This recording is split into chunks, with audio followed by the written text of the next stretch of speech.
So I'm going to be looking out for Wyatt as I do this, okay? So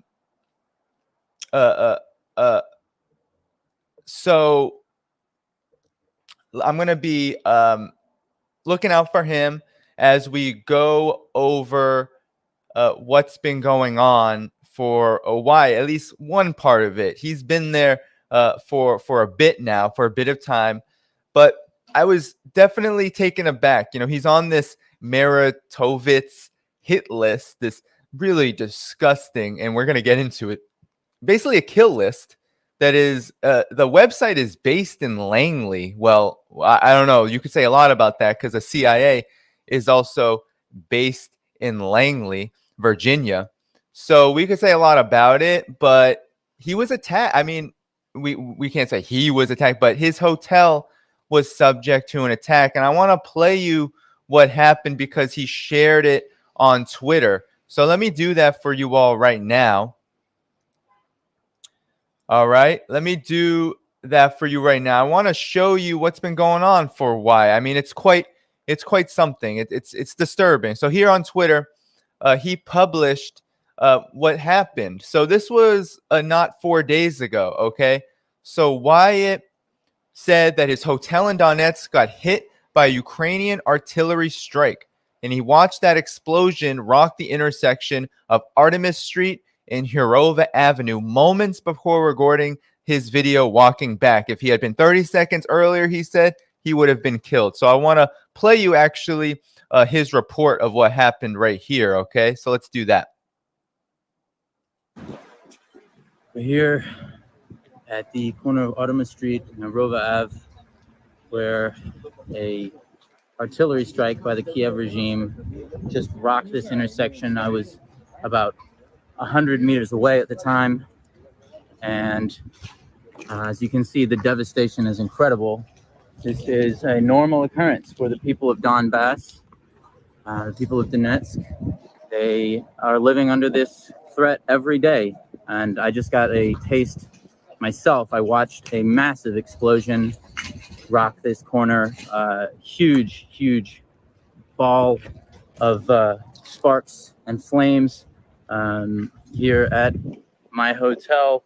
Shrapnel from the explosion shattered several windows, and that was pretty lucky. I feel pretty lucky right now. If I'd have been 30 seconds, a minute faster to get back to my hotel, I was walking back from a restaurant. If I'd been just a few seconds faster, I would have been killed. It's hard to describe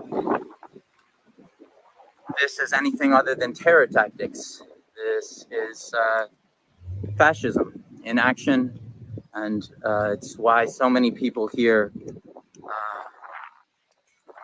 deeply appreciative of Russian forces, Russian Federation forces, for finally acting to put an end to this madness that's been happening for 8 years.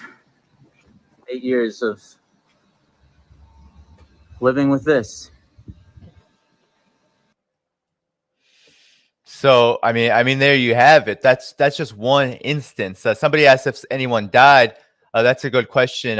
He didn't report that here, but once he comes and he is on his way, he will be able to tell us more. But there you have it. You know, that's just direct reporting of what is going on in Donetsk and in Donbass as a whole. I mean, he said it. This has been going on for 8 years.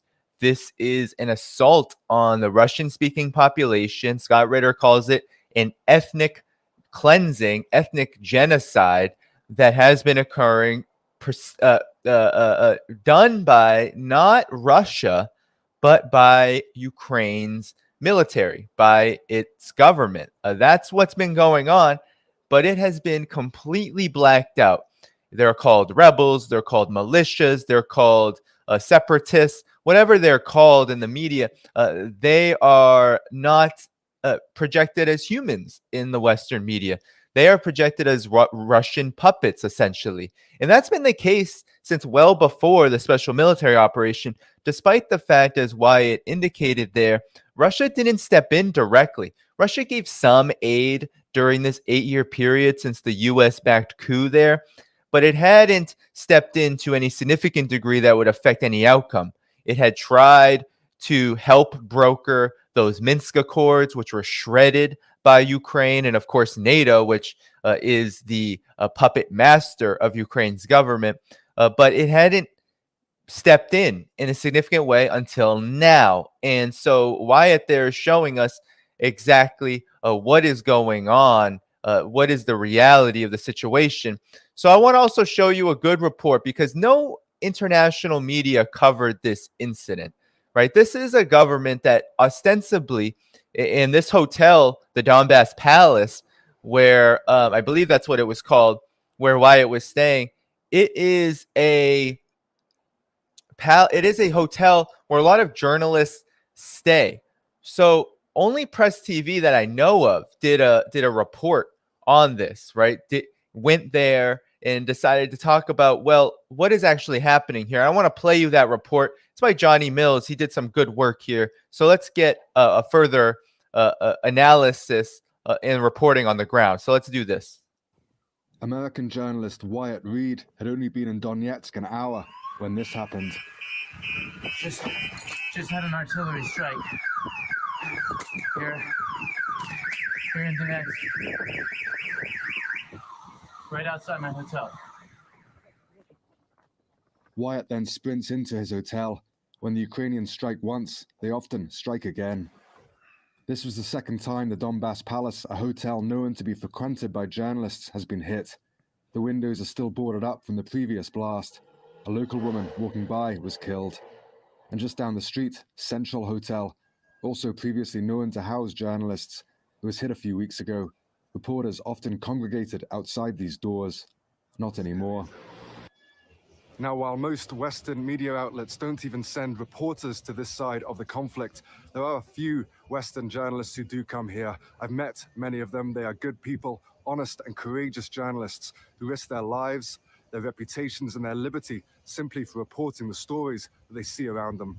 She, like Wyatt Reed and myself, have been placed on the Ukrainian hit list mid-Trevets, declared enemies of the Ukrainian state simply for reporting the truth in Donbass. Journalists who are killed are marked as liquidated on the site. Yes, the inclusion of journalists on that list is, I believe, an attempt to intimidate journalists from reporting, from coming here, from being critical of Ukraine's aggression towards the people of the Donbass, for being critical of Ukraine's policies against its own people within Ukraine proper. Well, then it seems that that the puppets in Kiev have decided that we are legitimate targets because we're coming out here and we're showing the reality, and there's no way to dispute it. When you show firsthand what people have been going through, you can't dismiss that if you see it with your own eyes. So instead, they try to delegitimize us and remove us from the public conversation. While war rages across the country, Ukraine is also waging a propaganda war. Part of that campaign is the targeting of reporters who dare to report on stories that are critical of the Kiev regime. Johnny Miller, Press TV, Donetsk. So, I mean, what is there to argue? Here, there is an assault on journalists who are trying to just tell the truth about what's going on in Ukraine. What is the actual situation? I mean, we need to know this. We can't be in the dark, but we have been in the dark, right? We have been in the dark for not just this last 7 months, but we've been in the dark since 2014. We've been in the dark since before then, because, I mean, what did Oliver Stone reveal in his documentary, Ukraine on Fire? He documented this long history dating back since before, the early 20th century, mid 20th century, this problem of Ukraine's nationalism, of fascism, of its role in the rise of Nazism, right? And I do that because I know how YouTube finds this very sensitive, and all social media find this word sensitive. But this has been a problem for quite some time. But then it came to a head when Victoria Nuland, Joe Biden, and the Obama administration helped orchestrate with millions of dollars that were funneled in through foundations and think tanks to forces, far-right nationalistic forces that took out what was a government which was by no stretch of the imagination some kind of anti-imperialist government. It was simply a government led by Viktor Yanukovych that wanted more balanced relations, right? There was a whole attempt to try to push down this European Union agreement, which would have basically made Ukraine already a de facto NATO regime. And Viktor Yanukovych said, no, we want to maintain good relations with Russia. So we're actually going to pursue that while not cutting off, right, relations economically, even militarily with the Europe. But it wasn't enough. The United States deemed that that wasn't enough, that it needed to have a more compliant regime now. And after that coup happened, the so-called Maidan revolution, after that occurred in 2014, we've seen the impact, the results, the so-called civil war, Ukraine's military and its war on the people of Donbass, all in an attempt to really balkanize this country, right, which isn't that old, given the fall of the Soviet Union only happened a little over 3 decades ago, in order to balkanize it further and turn it into what it is now, which is a pawn of NATO, which is a protectorate of NATO, and which is ultimately just a state that does the bidding of NATO. That's why you had the shredding of the Minsk Accords. That's why we're in the situation we're in now. And so people like, as you saw there, Wyatt Reed, you saw Eva Bartlett, anybody who's traveling there, anyone who's even speaking out about this is put on this hit list. And we've seen other forces who haven't done that also placed on this hit list. You have Roger Waters, who's spoken out, and of course his platform is huge, so that got the attention of these shadowy forces that are conducting this campaign of demonization against journalists. You also had Elon Musk, I think, was placed on this. I don't know if he still is, but he was placed on it for just recently because of his just his tweets about what kind of peace arrangement could be settled upon. It wasn't anything controversial, at least in my eyes, but he really just said Ukraine should be neutral and that there should be new referendums observed by the UN, and that should be that. But even that was too controversial for this however you say it, a hit list. Those shadowy forces that, as we know, also played a role in Daria Dugina's murder, her assassination.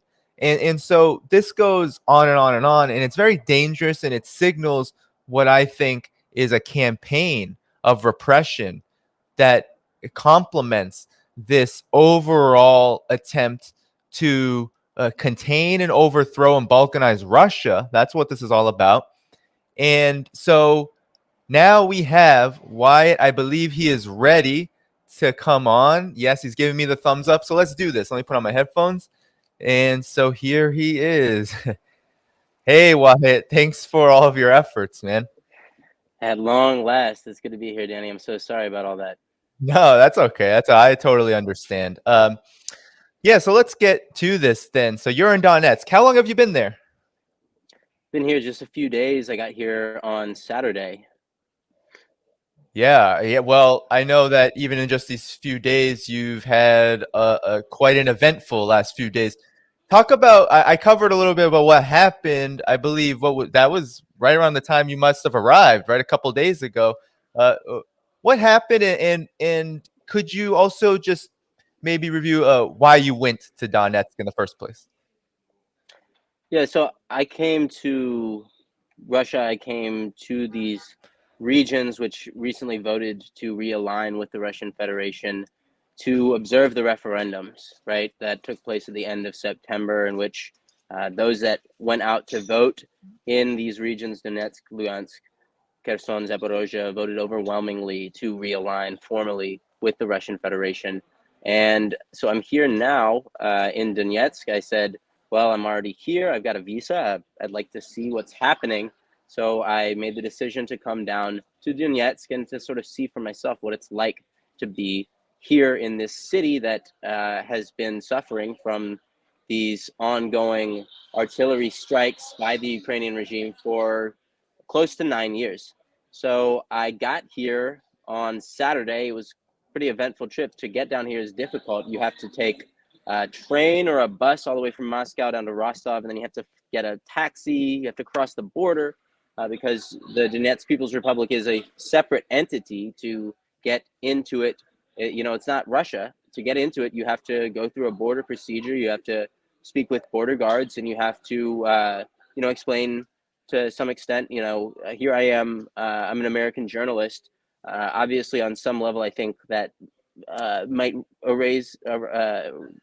cause some questions because the journalists that do come from the West tend to have a very specific point of view and kind of a very specific goal of what they want to show, and it's usually quite different from the reality, first of all, and also what the authorities here would necessarily would want for you to say in some level. Not that they're not that I'm being controlled or told what to say, but I think they view Westerners, with good reason, with a little bit more skepticism than we might get in Europe, for example. So I made it here on Saturday evening. I moved around a little bit. It took a little while for me to find a hotel, and I finally checked into the Donbass Palace around 9 p.m. Saturday night. Went upstairs, took a shower. I realize now that was kind of a luxury because I haven't had water since. And went out afterwards. I said, I'm going to go find some food. It's hard, right? There's a curfew. People don't really go out after 11 p.m. So I looked around. I was hoping maybe I could find something. This was about a little bit after 10 p.m. I sent a message to a colleague on WhatsApp. I said, hey, I'm here at the Donbass Palace. And I went out and looked around 15, 20 minutes. So 30 minutes after I left, less than 2 hours after I got here, I'm walking back from the restaurant, walking directly towards the Donbass Palace Hotel. And as I'm about 100 meters away from the front door of my hotel, walking directly towards it, I see a massive explosion directly in front of me. Flames, sparks shot up 3 stories high. Glass shattered and rained down all around me. A huge shockwave sent tremors through my body. I went down low. I pulled out my phone and immediately started recording the scene. And if your audience has seen my Twitter feed or my Telegram, they will have seen this video. And just from what I'm saying, it's pretty clear I was terrified, man. I wanted immediately to run directly into my hotel, but doing so meant that I would have to go directly in the direction of this artillery strike. And what folks might not be aware of is that one of the tactics that the Kiev regime forces tend to utilize is what military folks might call a double tap. They have a follow-up strike. They wait for civilians to gather around, for the first responders to come, and then they hit it again. And so that was my fear. I didn't want to go into the follow-up strike. But at some point I realized, well, that follow-up strike could hit me right where I'm at. So it's better for me to just sprint. I ran probably faster than I have my whole life directly into the hotel. All the hotel staff and other guests had been ushered down into the bomb shelter, and they wanted to pull me down there as well. And I said, well, I think I'm kind of safe inside. I want to record what's happening.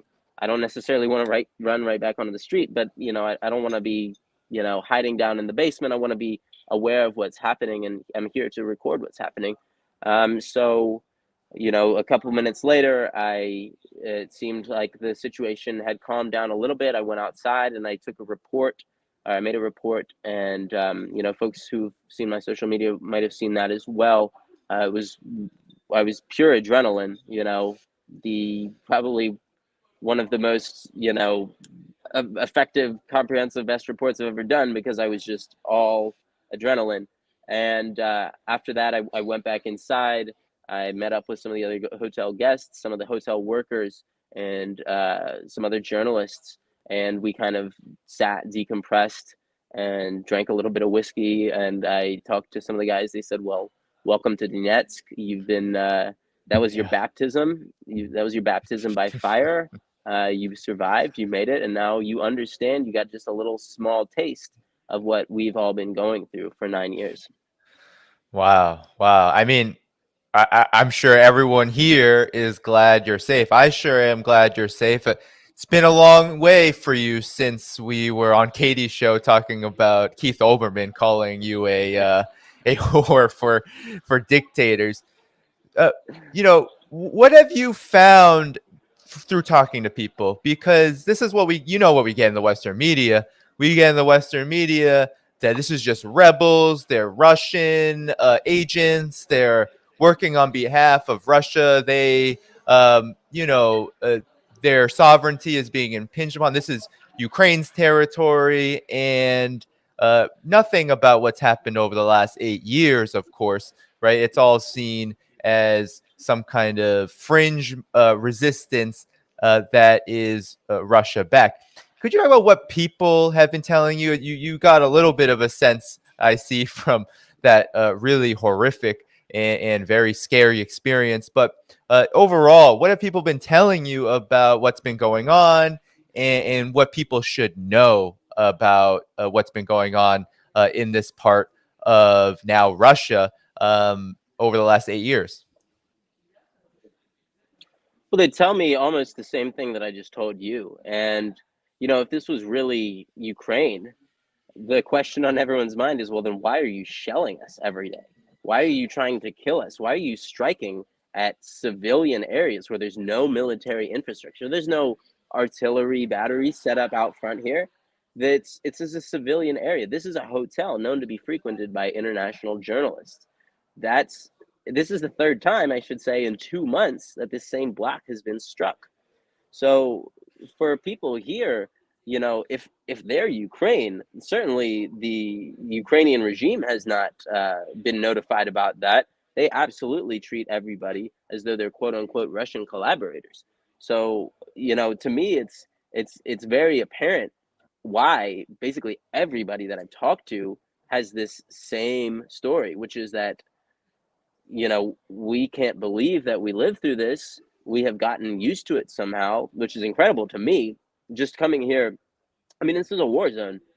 You don't have access to just normal uh, services that you should. Like I said, I haven't had water in 4 days, maybe, and internet obviously quite hard to come by, as you just found out, as I just found out.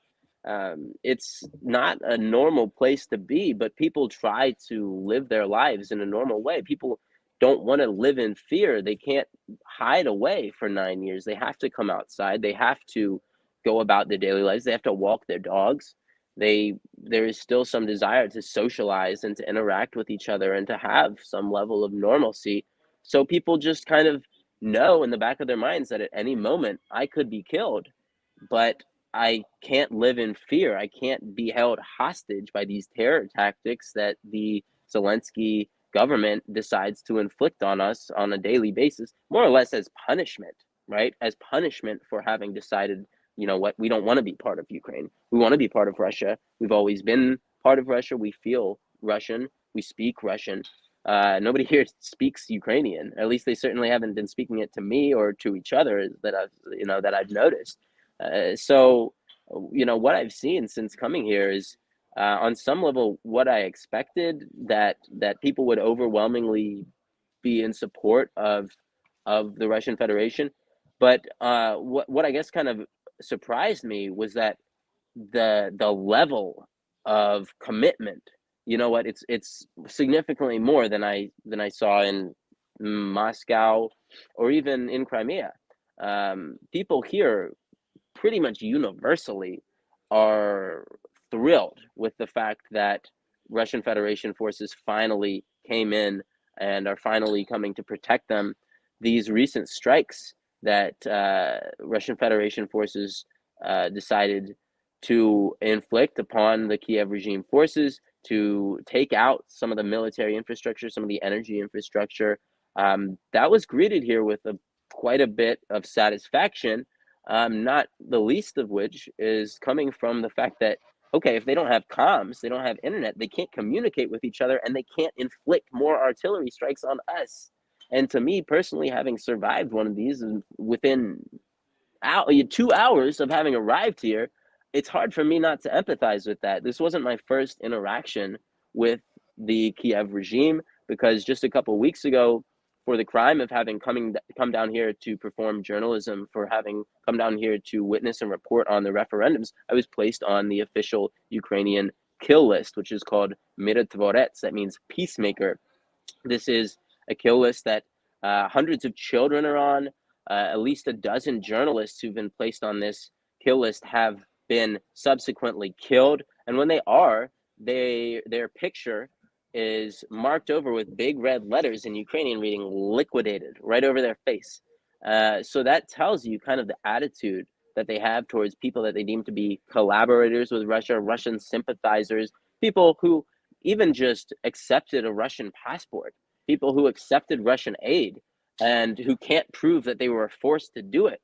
They're deemed collaborators and they're marked for death. People like Roger Waters are on this list. People, US politicians, basically anybody who says or does anything that could somehow be construed as giving support to the Russian Federation or detracting from the Ukrainian cause are just thrown onto this list. And it might mean death, or it means if you try to enter Ukraine, the border guards use this list to check off who is and isn't allowed to be enter the country. And they also use it in court proceedings. There have been hundreds of court cases where people have been convicted just on the basis of what this website says.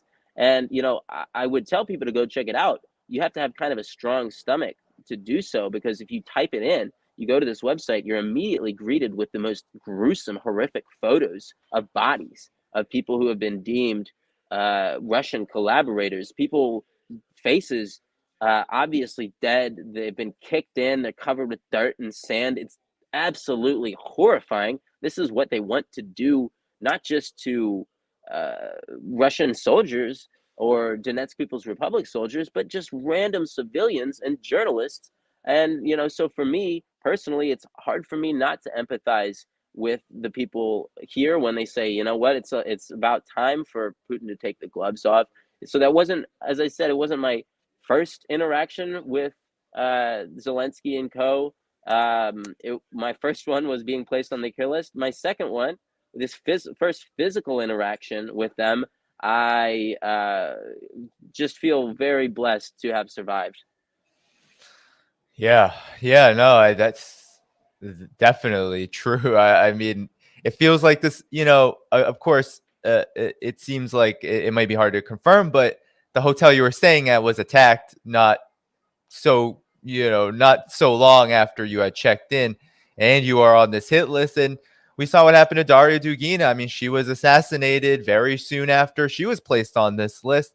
So there obviously is an active component. It's not just some, oh, here, look at these people we're making an example of.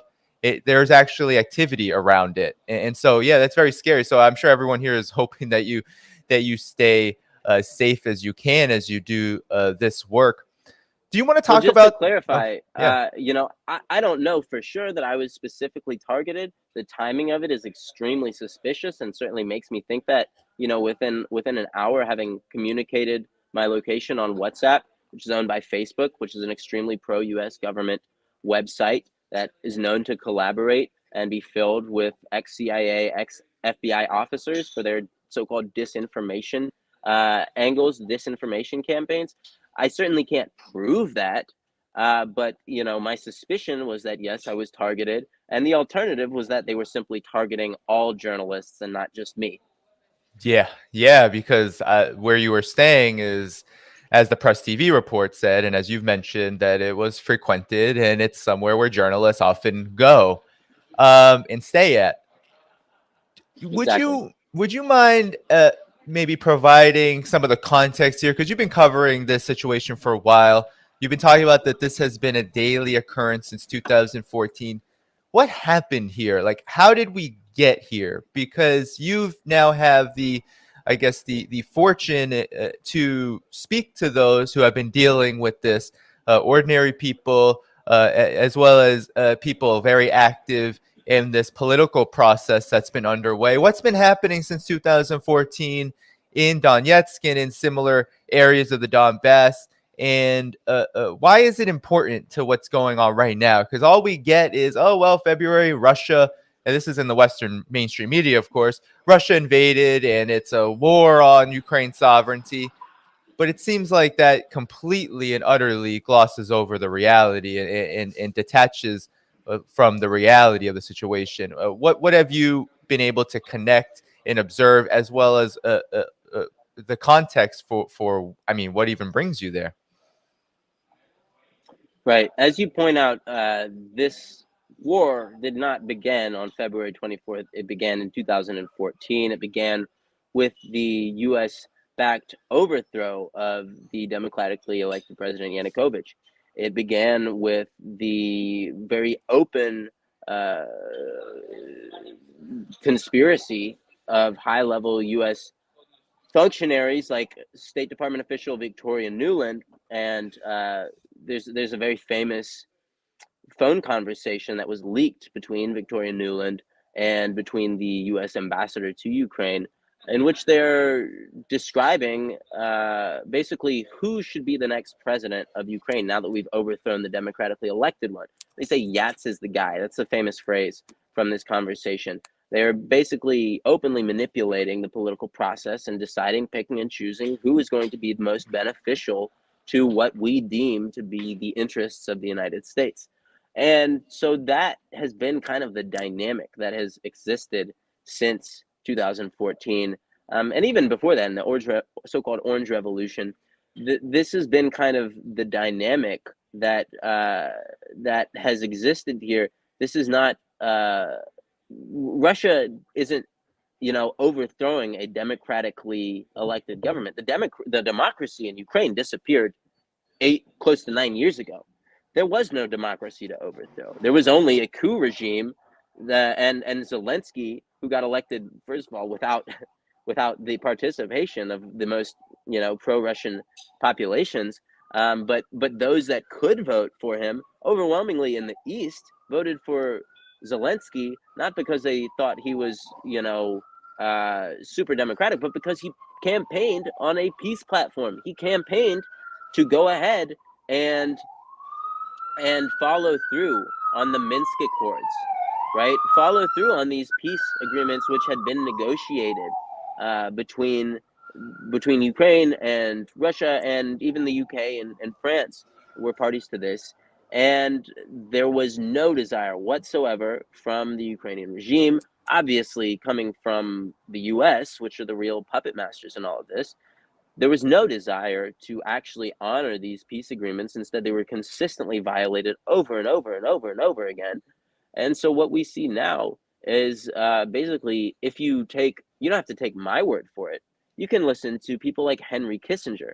You can listen to former CIA directors. You can listen to George Kennan. You can listen to a number of people who all said over and over and over again, NATO expansion into Ukraine is a big, bright red line for Russia.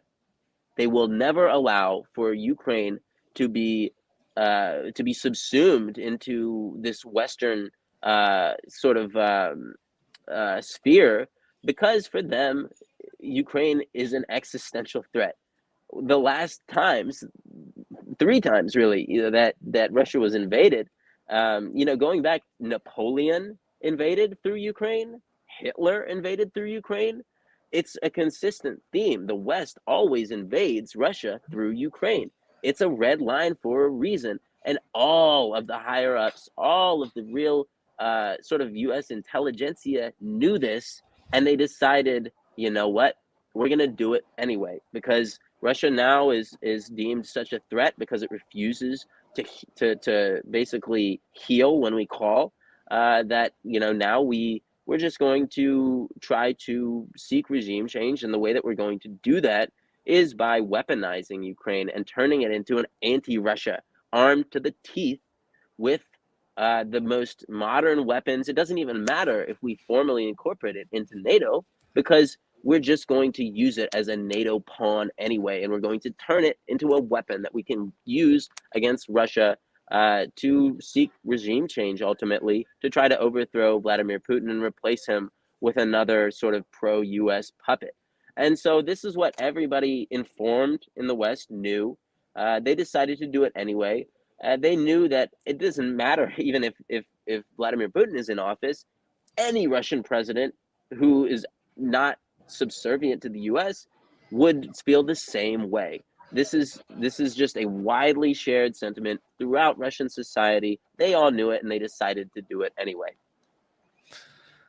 Yeah, I mean, abiding by agreements is not something that the United States, NATO, or its puppets are very good at doing. And you went over this broader history and the reason for all of this. From your sense, how with the people that you've been able to speak to, what is their understanding and knowledge of this? Is it because here in the United States, I mean, the U.S. is, as you know, the chief warfare state in the world. It by far is the most destructive force on the planet in all areas, especially militarily. But not a lot of Americans know that, or even if they do, they support it. But most don't understand how bad it is. Given the situation that you've outlined and just the constant state of war and siege that places like Donetsk is in, I mean, what is the understanding of this history? Have people expressed this very sentiment to you? Absolutely. It's inescapable. And I want to be clear, this isn't just Donetsk. I cover Latin American elections, right? I cover Latin America. Everybody in the rest of the world, everybody who's had to deal firsthand in Latin America, they had to deal with Operation Condor. They had to deal with all of their democratically elected governments getting overthrown and replaced by US-backed dictators who basically disappeared large segments of the population, in some cases just threw them in helicopters, dumped them in the ocean for the sharks. Everybody in the rest of the world kind of gets it, which is a big part of the reason why, despite what you hear in the mainstream media, the world is not united against Russia. Au contraire.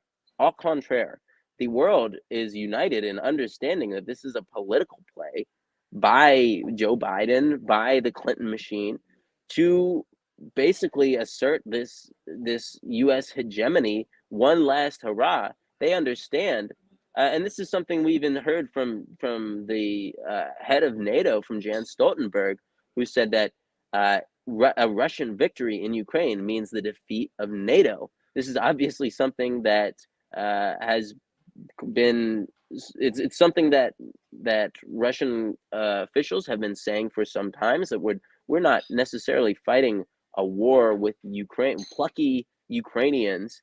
We are fighting a war against the entirety of NATO, and that's why tanks didn't roll in. And there's this whole narrative too that somehow everyone assumed and everyone believed that Russia was going to defeat the Zelensky regime in 3 days. This is sort of this new meme, and it's kind of taken on faith now. It's a narrative that comes directly from the CIA, by the way, but it's not true.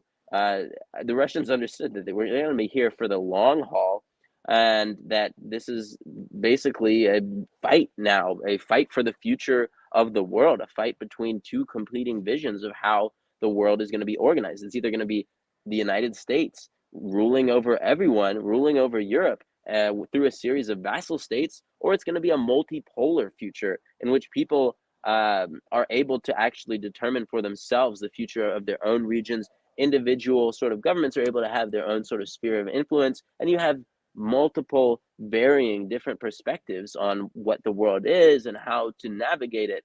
We're talking about basically the future of humanity here. It's not, it could turn into World War III. I hope to God that it doesn't, but there are forces within the White House that I think would welcome that. They would welcome a nuclear conflict, which is why you see so many attempts on Crimea now. You see this terrorist attack on the Crimea bridge, this suicide bombing.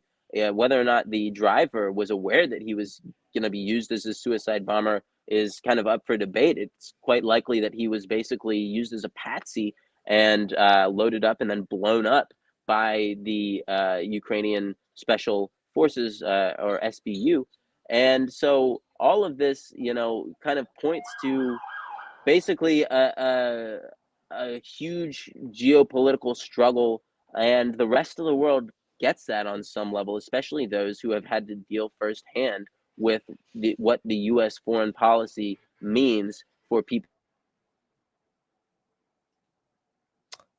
We who are not in the. Okay, we get sold this this lie, right, that the United States is out there fighting for democracy and freedom. We get sold this story that Osama bin Laden hated us for our freedom, not because of what he said, that the United States and Israel are meddling in all our affairs and they're constantly overthrowing us and doing this and that. And not to sympathize with Osama bin Laden. I don't believe in terrorism, which is what kind of separates me from people who overwhelmingly support Ukraine. They do believe in terrorism. They do believe in these acts of violence against people like Daria Dugina, bombing people, car bombing people. We, who are sort of more or ascribe or hope to arrive in a more civilized world where we can sort of negotiate our disagreements through dialogue, and we can come to mutually beneficial agreements. We have to understand that this is an existential fight, not just for the people of Donetsk, but for all of the people of the world who do not want to be subjugated by the United States. Yeah. I mean, as you were talking, it got me thinking about something that I have been pondering over for quite some time.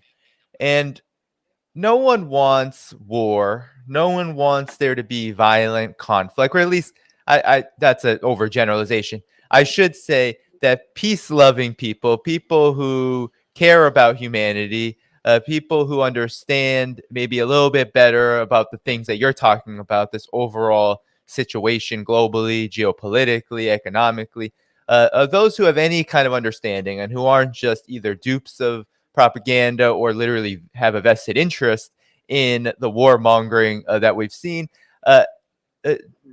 Generally, the line has been, okay, we would rather there not be this kind of violent conflict now involving Russia directly.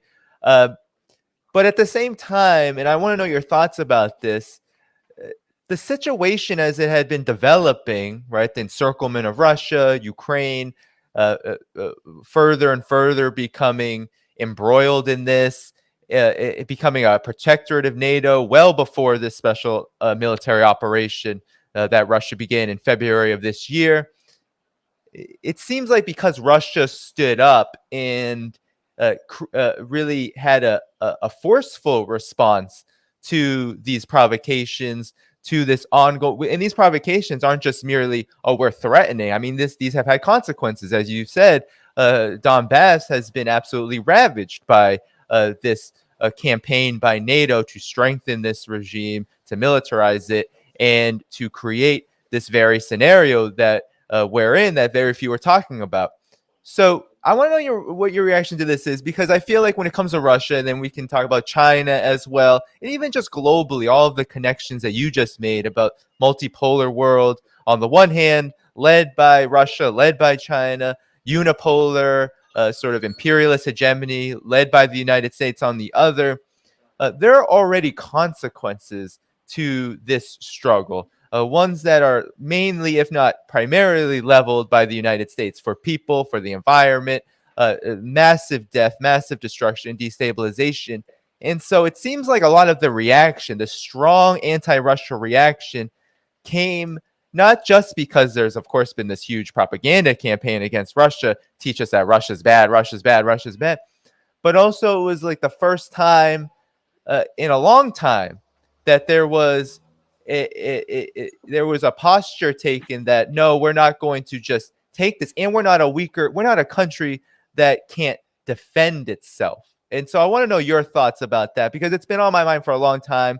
And sometimes I have conflicting in terms of how we talk about this frameworks and approaches. Because at some point we've got to say, well, countries are not going to, they're not standing around. They're not going to sit around and be bullied, be killed, be robbed, be plundered, right? There's going to be a violent process involved in this, because those who are doing the robbing, the plundering, they are being incredibly violent. Right, and as you know, nobody is born, I guess with the exception of like a handful of like psychopaths, nobody is born, nobody is as a child wants to see violence. We all innately on some level want peace. We want to see people able to coexist. We want to get along with each other. And so you have to, I think if you are the US, you are some kind of hegemonic power, you have to kind of brainwash people into being willing to enact this kind of violence to further your goals. And so that's kind of exactly what we saw. We've seen that in 2014. We saw that with the utilization and the placement of openly fascist, openly Nazi adherents like the Azov Battalion, the Adar Battalion, the Right Sector. We saw groups like this as the front line, the tip of the spear, used in the coup in 2014. And we see them to this day being celebrated in mainstream media. People who openly praise Adolf Hitler and who openly adhere to his vision of the world, who want to genocide Russian people, who want to enact basically a final solution against those they deem enemies or Untermenschen. Even this is the man who founded the Azov Battalion, Andrei Beletsky, openly talked about the need to recreate a final solution to finally overthrow the Jewish-led world order and subjugate the Untermenschen. This is his words, right? And this is a man who is now being paraded around. His brainchild, his creation, is being treated in the New York Times as though they're like the second coming of Jesus, as though they're, you know, these peace-loving people who simply want to go about their lives. Oh, look, he's a father, he's got children. Well, most people do. Most people, you know, end up having a significant other, children. That's just the statistics. But they, instead of noting what they've been doing, what they are saying, and what they actually want for the world, we're served up this absolute Looney Tunes, Alice in Wonderland subversion of reality, in which the Nazis are the good guys now, right? That's what we're told. And people here beg to differ. People here say, actually, hold on, Nazis are bad people and they want to kill us, and they say this openly, and they can't really understand why it is that so many of us in the West, especially since, you know, the United States and the Soviet Union then, but Russia had this shared fight. And people, many Russian people view American people very positively. They view us as kind of as a brother people in some ways. And so to them, it's, you know, I think it's a real sense of betrayal. And there's also a sense that, you know, I think I'm the first American that a lot of people here have met, and there's kind of a curiosity, but overwhelmingly I'm just met with kindness and love. I'm met with people who say, wow, you know, we're so happy that you're here. We're happy that you're here and you're showing the reality. You're not telling the bullshit that they tell on CNN, MSNBC. You're not telling this, you know, total inversion of the reality. You want to tell our story, the reality of the situation. And, you know, I think that's why, for me personally, having gotten, as I said, this very small taste of what the Kiev regime is capable of and what it wants to carry out on a daily basis, it's really hard for me not to empathize with them more and more. Yeah, indeed. Well, you know, I think what you raise is very important. We've seen the New York Times, the whole Western, of course, mainstream corporate media, but the New York Times recently, of course, had their sort of fawning over Azov, the Azov fighters that have been displaced, and some who maybe have their wits to them might see that as a good thing. It's good that they're not waging this kind of violence in now what is Russia. But at the same time, I mean, there's still a big part of Ukraine's military forces, and that cannot be understated. But I was wondering if you could talk about what you are going to do from here with your time there, and what you hope to do with this work. And then maybe lastly, so we can close out in the last 15 minutes, I know it's a lot of questions, but what you would like people to know about your experience thus far and about what you've been covering around what's been happening in places like Donetsk. Yeah, well, I would love to kind of tell you my plans, but at this point, I don't feel too comfortable kind of Right, telegraphing my punches. right, I think kind of the less I say, the better about my future plans. What I want people to know is basically what I've seen and I'm showing on my social media presence, on my Twitter and my Telegram. You can check out my Twitter right here. My Telegram is right here, Wyatt Reed. Twitter right here, Wyatt Reed 13. Basically, what I'm showing is what the mainstream media refuses to. I'm showing the reality of the situation. During the referendums, I was able to talk to dozens and dozens of voters who came out, none of them at gunpoint, by the way. I didn't see a single Spetsnaz lined up with their AK right behind somebody's head saying, go vote or die. No, all these people that I saw and met and talked to and interviewed said that basically this is our chance for self-determination. People in the United States can't even imagine having an election that could actually change something for the better in their lives, but people here, that is exactly what that opportunity was. It was a chance for them to be treated with dignity for the first time in a decade, for them to be given access to the basic social services that we all kind of take for granted in the West and modern countries. Your ability to have access to roads and food and water and jobs and education. All of this was being intentionally deprived of them by the Zelensky regime. They made no secrets about it. There are speeches in which you can see previous presidents post coup bragging about how our children will go to schools, theirs will be stuck in basements. So this is kind of the attitude that they saw, they felt, they lived. And so when I spoke to people at referendums, I spoke to a woman who's and her 81-year-old mother, and she said she had spent 2 weeks trying to track down where is my mother. Her mother had spent 2 months in the basement, and they said only friends from Moscow helped us. Nobody from Kiev was helping us. Only our friends from Moscow were helping us. And I talked to another old man, and they had to end that interview after about 45 seconds because both of them broke down in tears and just said, I can't continue. I'm sorry. And I spoke to another old man in his 70s. He said his son is serving on the front lines. He's so proud of him. And he too, through tears, is telling me, I wish that the so-called journalists in the West would have to come and live through what we've been living through for just one day. I wish they were in our shoes for one day, because if they would never tell the kind of lies that they tell every day. They would understand what's happening. And to me, I sympathize, I empathize on some level. I I honestly don't believe that they would. I think they would. I think part of the reason they don't come here is because they would have nothing else to report, right? They would have to report on that. Um, so that's why there's, the number of Western journalists that are here in this city, I can count on one hand.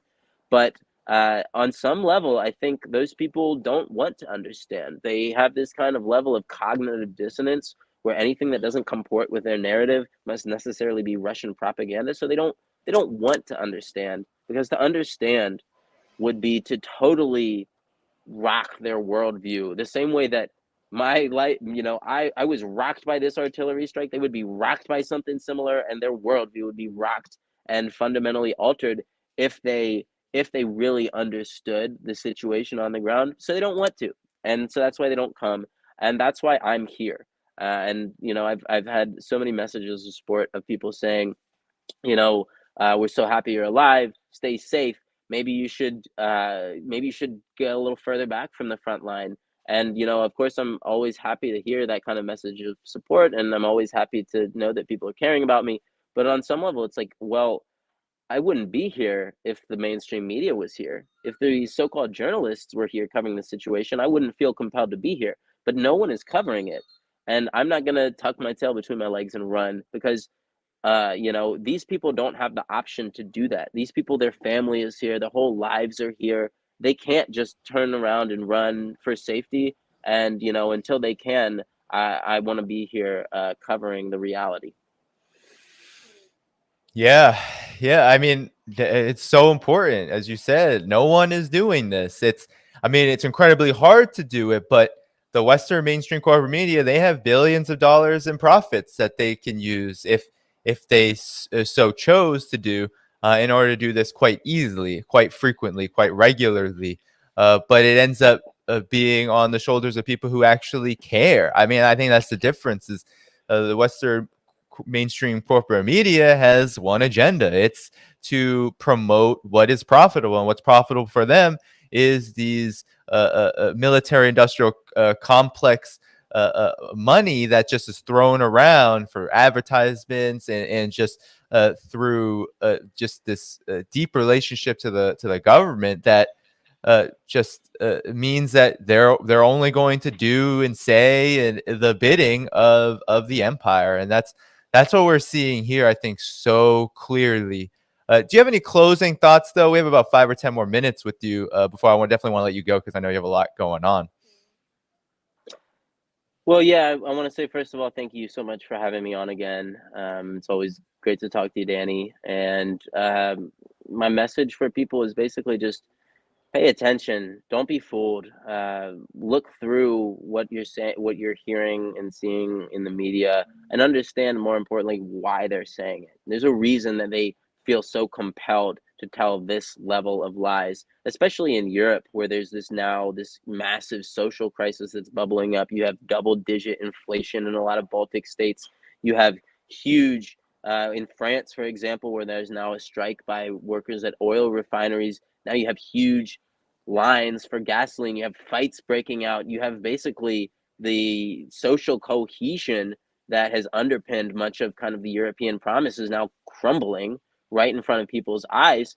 And so the propaganda has to, from the perspective of the Western ruling class, this transatlantic elite, the financiers in New York and in UK, the politicians in DC and in Brussels, they feel like they have no choice but to respond with just a wave of propaganda. And there is a reason we are seeing this at such heightened levels right now. It's because they're scared. It's because they're frightened, because they know that if they don't manage to fool enough of us right now, that is an existential threat for these kind of unearned privileges that they've been living off of for so long, for hundreds of years now at this point. And, to me, to you, Danny, to everyone in the audience, you can either be on the right side or you can be on the wrong side. And that's as simple as it gets. You either believe in a world of true democracy, in a world where people actually get some level of self-determination, or you don't. And that's as simple as it gets. And that's what we're watching right now. And I just want for people to understand that, and to try to talk to your friends and your neighbors and your relatives, and to try to get them to understand it too. It seems daunting, maybe, because we're facing an unprecedented wave of propaganda. But the truth, I think, will always win. The truth is always more powerful. And if you can get people to understand that, then, the sky is the limit, and we really can push through this and get to a better world. Yeah, well, really do appreciate all of your efforts, Wyatt. I want to make sure we're sticking around. I'll be around for another half hour or so, but for Wyatt, he's going to go. Definitely follow his work. You see his Telegram, just his name. You see his Twitter handle. Definitely follow everything he's doing. Really appreciate all the work that you're doing. Definitely stay safe out there, and be well. And good luck with the rest of the work you're doing out there, and look forward to talking more soon. Thanks so much, Danny. Catch you soon. Bye. All right. So that was Wyatt Reed. Keep sticking around, though. Keep liking the video, of course, sharing it, all that good stuff. Of course, definitely consider supporting as a member of the channel, or better yet, patreon.com/Dhaiphong to support all of this work. That was a great conversation with Wyatt Reed, a journalist who's doing some really serious coverage of what's happening in Ukraine from the ground, and he's been targeted. And so I wanted to give him some coverage, wanted to get him on here to talk about that experience. And I think we had got a really powerful conversation, a really powerful message out. So that's really the point here. I wanted to close, though, with Tulsi Gabbard. I got a comment on this on here with all of you all, because you may know that early in Tulsi Gabbard's political campaigning, well, I've always been critical of the Democratic Party since I've started to do independent media work, arguably since I really became an activist. I've always been critical. I've been arguing for Dem exit for the last decade plus, right? So this isn't nothing new to me. But Tulsi Gabbard recently left the Democratic Party. That was a big announcement from her, and I want to cover it because I think there are a lot of problems with this. I think it really does sully what Dem exit really should mean. And so I wanted to cover it with all of you because this happened yesterday. A lot of people were talking about it. For one, I just want to say I have no problems with Tulsi Gabbard leaving the Democratic Party.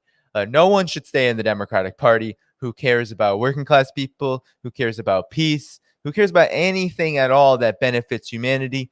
Democratic Party is a corporate party.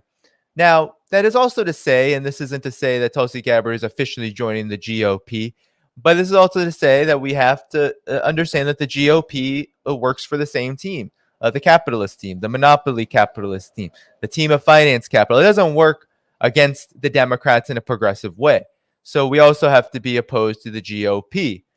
And the reason why I say that is while there isn't an official announcement, it seems that Tulsi Gabbard, in terms of the content, the message that she's promoting, while it certainly could be read as leaning toward the GOP, regardless of what you think about her role, if she's a true independent or not, whatever. That's a abstract debate. We should look at the content of what she's saying and what she's promoting. And is this useful to the cause of peace? That's my question. So let's cover this. I want to show you exactly what she said. I think she's launching a show now, a YouTube show. So I think this was in part a way to generate buzz about it. She was trending on Twitter. And of course, a lot of liberals, unhinged, neocon liberals, neoliberals were attacking her and criticizing her, really just attacking her for all of the wrong reasons, right? Basically calling her a Russian asset, all of this Russiagate propaganda, which only further makes it hard for us to have real genuine conversations about merits and about politics, because merits are one thing, but everything is influenced by politics. So we can't have a genuine political conversation about this when you have neocon liberals attacking her in this way and making it so there's this false dichotomy, right? It's either you're with the Russiagate neocon liberals thirsty for war and hate Tulsi Gabbard for speaking up about a war at all. That's really why they dislike her. Or you have, well, we got to support Tulsi without any criticisms. Now, for me, right, back in 2019-20, when she began her campaigning as president, she was calling for a debate, right? She was calling for a debate about these issues, and she was being excluded from the official Democratic Party DNC debate, the first one. They were trying to keep her out of it, and they were doing so with these sophisticated, right? It's about the funding. How much money do you have? They were finding all sorts of reasons to keep her out. And so I supported that. I wrote an article about it. I supported her in that way, that these issues need to be publicized. But we've known from places like Code Pink that Tulsi Gabbard doesn't have the best record here. I definitely am keen on the criticisms of her when it comes to how she talks about the war on terror. She was recently talking on, I think it was Tucker Carlson or Fox News, talking about she supports drone strikes. supports counterterror military operations, and she has talked about the war on terror from the beginning, I think in a problematic way, right? But at the same time, I understood the importance of opposition to Iraq, to Libya, to Syria, what she brought to the table in that way, raising nuclear war. But here, she says a lot of very, what I think, counterproductive things that really just appeal to a certain section of the electorate, not to the masses of people, because I don't consider the electorate necessarily masses of people, right? The electorate definitely includes some masses of people, but it also includes politically influential people, economically powerful people that dictate politics in the United States. So let's look at what she had to say. And here you have just a story about how she leaves the Democratic Party over nuclear war. And I'm going to play the video here. Okay, so you have an idea of what she said, and I'll stop for comment. I can no longer remain in today's Democratic Party that's under the complete control of an elitist cabal of warmongers who are driven by cowardly wokeness. So here you have a mishmash, right? She just combines a lot of what I think are dog whistle words. Cabal, which is inherently divisive, because some people use it and they're genuinely just mean, well, it's a group of elites. Others use it and you may think, is this anti-Jewish, anti-Semitic, whatever, right? I'm not going to assume her stance there, but definitely it is politically charged words, usage. For me, unnecessary, right? What are you trying to do here? Are you trying to generate buzz, or are you really trying to give us a clear understanding of the situation? And then she says, elite warmongers hiding behind cowardly wokeness. Well, on the one hand, we could say that for sure, neocons, especially in the Democratic Party, definitely hide behind identity reductionism, quote unquote, I would call it. And they use the politics of race, politics of gender, right? A certain kind of politics, a neoliberal elite version of these politics, in order to forward endless war and make it more palatable. But here to say cowardly wokeness, one, woke is now a buzzword for the right, even though it started on the left. It started as just meaning consciousness about things like racist policing, the murder of Black people, started in the Black community. And luckily, we have people like at Revolutionary Blackout Network actually talking about that. Started among Black people in the streets. I was hearing it, right? And just my day-to-day says, are you woke? Are you woke? You know, like, this was not something that the elite created, but certainly there was a co-optation to a degree. And I don't even think it was around the word. I think it's been since before the word even was spoken. It was during the Democratic Party, Obama administration, where a lot of these politics of diversity really did become widespread, right? They spread like wildfire, and they were really effective at sanitizing and glossing over the reality of the Democratic Party's warmongering. But here it's just so cringe to hear her talk about these buzzwords in a way that seemingly doesn't have much appeal other than to generate what I think is not necessarily useful attention. And honestly, I think it takes the message here is very confused, but I think clear in who she's trying to target. So let's keep going. Who divide us by racializing every issue and stoking anti-white racism. So this is where I was like, all right, I mean, you're irredeemable here. Anti-white racism? What is this? Like, racializing everything? I mean, look, certainly Glenn Ford, right? Someone he's my political mentor, a former executive editor at Black Agenda Report, founder of Black Agenda Report. He would talk about the Democratic Party's race-only politics, right? To promote an idea of race as really just a symbolic gesture of giving certain individuals, Black individuals like Kamala Harris, Obama, certain seats in power, elevating them, giving them celebrity, and allowing them to basically carry water for the elite in a more effective way. That's a real thing. But to say anti-white racism, I mean, first of all, it's not a real thing, right? We're talking about a society, this system, imperialism, U.S. imperialism, this society that has come from it, is steeped in racism. Imperialism is a racist system. We have a long history, centuries, Wyatt Reed said. This has been more than centuries long process. And to say anti-white racism, to like literally make up something that doesn't have basis in the reality of the situation, means that who are you speaking to? Well, it sounds like you're speaking to a very select few people, a very select few people. Basically, a mass of people maybe that's politically charged to carry on white identity politics, white identity reductionism, people who are very maybe vulnerable to latching onto a scapegoat and to being pulled and pushed into a very rightward directions that have absolutely no basis in what should be a movement about peace and about the betterment of the people of the world and, of course, the workers of the world. Doesn't seem like that's her agenda here. And to hear anti-white racism, it was just like, I mean, I'm not going to use the word trigger, but immediately I was just like, this is not serious. This is really about an agenda to appeal to a very tiny amount of people who feel very, very, very resentful and trying to misdirect that resentment toward actual white identity reductionism to make everything. Ironically, she's saying that the Democratic Party is doing this, but here she is saying that there's anti-white racism and that white identity reductionism is the way we should go. It's just, I mean, it really is foul. And you know, it's not, I don't think it's smart because anyone who genuinely supports even just whatever peace position she had, to latch on to this is not going to move us forward. It's going to move us backward. So let's continue.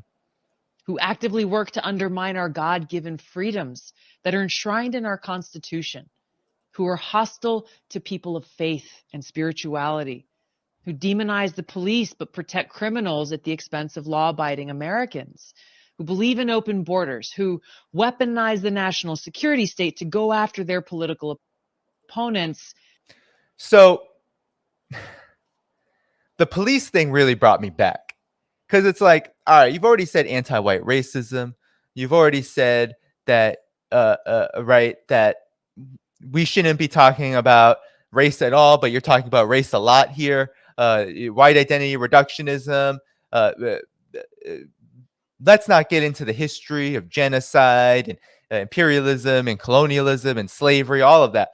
Forget that. In the current reality that a lot of people, especially oppressed people, black people, etc., are still facing in the United States. All right, you've tabled that and you've decided to go down this rabbit hole of anti-white racism. Well, now you're saying that the Democrats are demonizing police when Joe Biden is funding police departments to a degree larger than his predecessor, Donald Trump. The fact that Joe Biden literally built the mass incarceration regime, something that you once said. I don't know if you all remember, but Tulsi Gabbard, in order to, again, I think, arouse some attention, what did she do in a debate with Kamala Harris?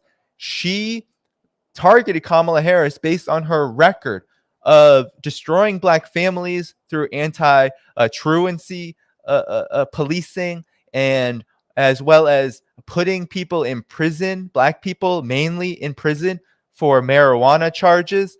Like, this is where Tulsi Gabbard was able to arouse attention during the debates during her campaign run. And now she's talking about the Democrats being anti-police.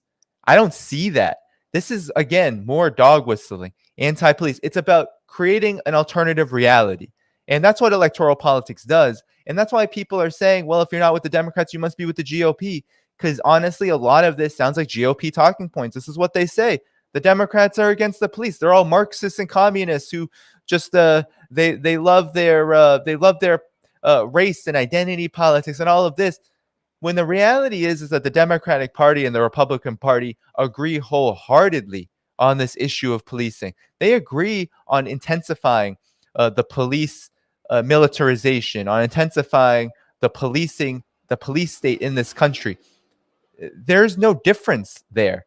Actually, it's just a difference of degree. The Democrats talk a certain way and then increase the funding. The Republicans talk a certain way and then increase the funding, increase the militarization. Tulsi Gabbard isn't living in this reality. She is promoting what really is just that's propaganda. I mean, what she's saying here is propaganda. And then, of course, the other buzzwords: open borders. Joe Biden has literally deported. I don't even know how many it is, but it's a lot, hundreds of thousands. His administration has been no friend of people, of migrant people. Haitians are being terrorized, trying to get asylum as their country is destroyed by U.S. policies, U.S.-backed regimes, by neocolonialism. And Joe Biden is no friend of people trying to migrate here. There's no open borders. There's just endless war and the terrorism necessary toward people to exploit them further, who are being displaced because of U.S. policies around the world.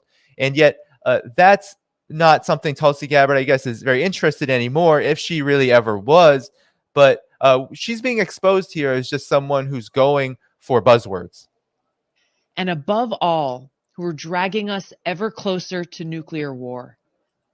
And see, this is what's so just damn unfortunate. This is not untrue. Yeah, the Democrats are dragging us ever closer to nuclear war. The Republicans are too. The GOP is too. But of course, you have this slight majority. You also have a Biden White House. So it would be correct to say the Democrats are dragging us to war. However, Tulsi Gabbard here, she just said all of this nonsense, all of these buzzwords, this talking point, just absolutely, to me, just unnecessary. Obviously, putting forward an agenda, right? Putting forward a political orientation that she's running with, one that does mostly align with the Democratic Party's opponents in the GOP, if we can call them opponents, their counterparts, I should say. And now she's talking about nuclear war. Well, you're kind of late, Tulsi, because you really did. You really just did a number on your legitimacy here, really, and your credibility. If there really was any left, given her recent behavior politically. Now, I believe in a government that's of the people, by the people, and for the people. Unfortunately, today's Democratic Party does not. Instead, it stands for a government that is of, by, and for the powerful elite.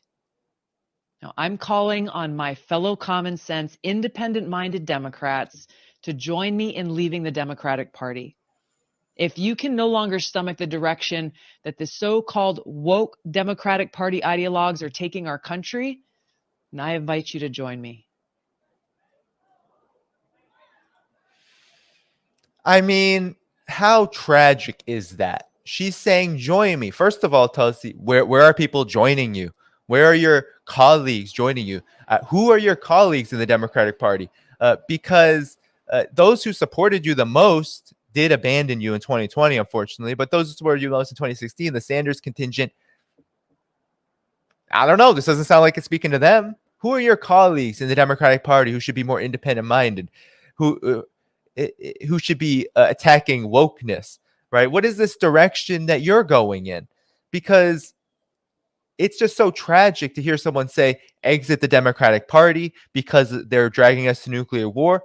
And then you literally repeat all of these buzzwords and talking points that merely act as both a distraction and a reinforcement of the very policies and political bodies like the GOP, like those who are confused and in and around GOP-like politics. And you're trying to just pull them in what seems to be a know-nothing direction. Like there's no direction here. You're saying you're an independent as an individual, but where are you bringing people? What's the agenda here? Doesn't seem like you really have one. It seems like it's all about generating some kind of buzz for her. It did work to some degree, but it did give her detractors more room, because now you have people like myself, right? You have people like others, right? I'm sure, who are looking at Tulsi Gabbard and saying, what is this? Is this just for more Fox News appearances so you can boost your show? Is this to appeal to a certain segment of the population who are being ingratiated with this kind of politics, because when you say anti-white racism, you use wokeness, open borders, all of this, you're not talking about the standard of living of the working class. You're not talking about peace. You're not criticizing war. You're not doing any of that. You're not saying this is what we need, X, Y, and Z. And you're not saying this is the political body that I'm joining. So I don't understand what use this is to anything except for herself and also those who are promoting this kind of politics. This is white identity reductionism. All of it was. And then she peppered in nuclear war there. But it gets drowned out by anti-white racism. Woke this, woke that. I'm sorry, Tulsi Gabbard, but black people are still getting maimed in the streets. There's still a massive number of black people in prisons in the United States, more than 800,000. Back in 2015, one out of every prisoner in the United States was a black person. You still have indigenous people in the United States living in squalor. You still have the United States waging endless wars around the world and on the basis of dehumanization. I'm sorry, but I don't get what this anti-wokeness is really doing for anybody except promoting a vision of politics that says, well, white America should be resentful of anyone who talks about racism. That's not what I think that's not what I think we need. We need white Americans who are struggling, in this country. We need them to be ready to unite, to join on a program of real class unity. And that means also talking about the contradictions of the United States' empire and of the fact that, no, there isn't anti-white racism. There's just racism. And racism is not, oh, are you hateful this or you hateful that? No, it is a political project. It is about power projection. And it is about keeping the powerful elite that Tulsi Gabbard thinks she's talking about in place to reinforce their interests. That's what it really has been about. That's what it continues to be about. But Tulsi Gabbard seems to think that this powerful elite only exists within the Democratic Party. Now, I do think that the Democratic Party is certainly more effective than the Republicans in a lot of ways. But that doesn't mean the Republicans are not dangerous. That doesn't mean that the GOP is not playing a role in basically all of the maladies and problems facing our class. Oh no, the GOP definitely is. And one of the ways they do that when they don't have maybe the numbers in Congress or the presidency is they do it through this propaganda blitz. And it seems like Tulsi Gabbard thinks that by going to this side of elite propaganda, that's going to help her. And that seems to be the short of it. That seems to be the end of it. And I think it's just so unfortunate because, you know, while I was always critical of some aspects of Tulsi Gabbard, the last year for her, ever since the Democratic Party did basically annihilate her campaign and then Russiagated her out of the Democratic Party, ever since then, she has been doing very unfortunate things, posing and bragging about her role in the militarization of Africa, talking about counterterrorism in a way that's where she supports drone strikes on other countries, right? She has been doing some very unfortunate dog whistling that has culminated in this moment of what I think is just mask off at this point. If there were those who are confused about the impact of duopoly politics, the impact of trying to play that system and then say you're some kind of independent, despite the fact that you're obviously trying to appeal to duopoly politics. If the dangers of the duopoly weren't clear already, then I think the story of Tulsi Gabbard, where she's come from 2015-16 all the way until now, I think should tell us those dangers, that no one, no matter how important we feel their anti-war positions are, no one is immune to this. We've already seen it with Bernie Sanders, with the Squad, and now we're seeing it in a different way with Tulsi Gabbard, that there's a lot of kind of elite maneuvering here. It's all about maneuvering, getting into the best position, getting into the best place where you see you can fit in, because she doesn't fit in with the Democrats anymore. And I don't support what the Democrats did to her. I think what the Democratic Party did to her was incredibly unjust and ultimately about forwarding war, and is honestly more problematic in a lot of ways. But we also have to understand that what she's doing here is also just opportunism at this point. And you know, it's one of these things that that we're going to have to pay attention to, because I'm sure she's going to be coming up, and there are a lot of genuine people who supported her anti-war stances who, you know, are going to be influenced by this, and with confusion, maybe agreements, maybe defense, and we're going to have to win people over to what is a stronger and honestly more class oriented and more independent position. You can't just call yourself independent and just talk this nonsense. So that's all I have to say about Tulsi Gabbard. We're coming up at the 2-hour mark. I know we had about an hour and a half, a half hour of waiting, but I want to, I definitely am going to close up in a minute. I just want to thank all of those who've come to the stream today. Please do support this work, of course. You support it by liking the video. You support it by sharing and subscribing. Subscribing if you're new here, hitting the notifications bell. But really, if you're able to, support my work at patreon.com/DannyDhaiphong. That's the best way to support. About $90 per month away from being sustainable. And then, of course, you can become a channel member, as I appreciate all your support here. And now you can become a member of this channel, so you can continue to support me on YouTube. So those are the ways you support me. You go to my link tree, find all my work there. There aren't going to be live streams for a while. I'll keep publishing clips on this feed on the channel, but I will be away for 2 or 3 days, and then probably back on Sunday. Got some exciting things coming up, so do do subscribe, do follow the work here, and yeah. So today was great. You know, got some Tulsi Gabbard commentary. I needed to get that out, and I hope that it's useful to you. And then, of course, the conversation with Wyatt was great and incredible. And I really appreciate all the work he's doing. That's some brave stuff, you know. So with that said, though, you know, keep following this work. Hit that link tree up. Make sure that you're subscribed to all the work, both free and otherwise. If you're able to support me monetarily, that's amazing as well. But you know, I will see you live here probably either Sunday or shortly thereafter. Be aware that these live streams are all cut up into shorter segments. I don't do it in like a timeline fashion. So generally, I'm just randomly publishing videos from my past streams. So for those who are interested in the playback, of course, you can play this all the way through. I keep the videos up, but just know that there will be clips as well coming out. And with that said, also thanks to all those who gave super chats. Okay, I wasn't able to get to you. Chat is quite long at this point, but I know that there were a few of you who were able to drop a super chat, and I really do appreciate that.